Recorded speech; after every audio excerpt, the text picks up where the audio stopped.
The end of big tech censorship. Trump implements executive order aimed at preventing online censorship. Ever since Donald Trump was elected in 2016, tech giants have been uniting and looking to take away conservatives' right to free speech. They are muzzled on a consistent basis, to no one's surprise. That's why the president is stepping in to help out. There's no reason for the internet to become a place of censorship.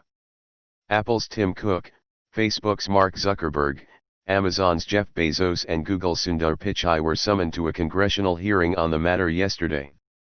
They were asked to testify before Congress. The House Judiciary Subcommittee that focuses on antitrust-related issues heard the testimony. Liberal tech giants like these can't be allowed to stomp all over conservative speech forever. If the current president is not willing to stand up for the right-wing voices that are being silenced, there's no one else. The liberals will only continue to grow more and more powerful. Before long, they are going to have the entire media landscape in a chokehold. While there is plenty of evidence that shows the liberals' willingness to muzzle conservatives, none of these men were ready to take responsibility.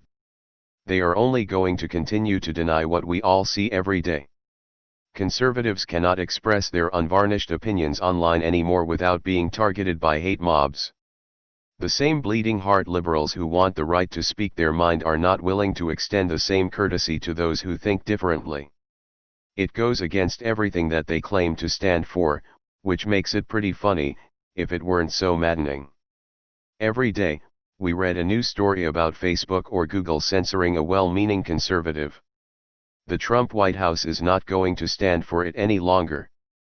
An executive order was published and they are taking direct aim at the leftists who are engaging in online censorship. Social media giants are not going to have the ability to dictate the tenor of our daily conversations. When they moderate posts and silence people, they will now have to operate under a certain level of transparency. Our most essential freedoms are being protected because the president is actually taking the time to address the concerns that keep us awake at night. No one wants to live in a country where opposing viewpoints are silenced like this. It pains us to admit this, but we would be the first ones to admit that we are not looking to silence liberal thinkers either. If the left wants a true democracy, everyone should be allowed to speak without fear of reprisal. The mainstream media talks a good game about how we are a country that properly protects citizens' rights to free speech, but it sounds hollow at the moment. Amazon, Google, Facebook, and Apple are all gaining too much power. Trump is now looking to cut them off at the knees, before they have a chance to cast an even larger shadow over our daily interactions online. Skeptics will point out the censorship that Trump experienced on his favorite social media platform, Twitter. Surely, he's only issuing this order as a means of getting revenge.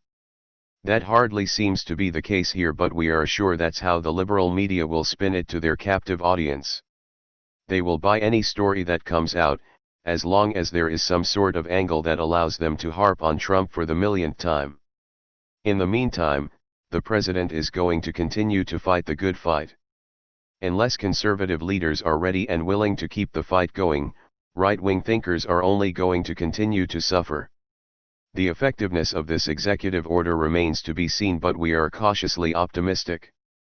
Online platforms will need to start curating their content in good faith, or they could face a number of newfound punishments for any perceived refusal to meet these requirements.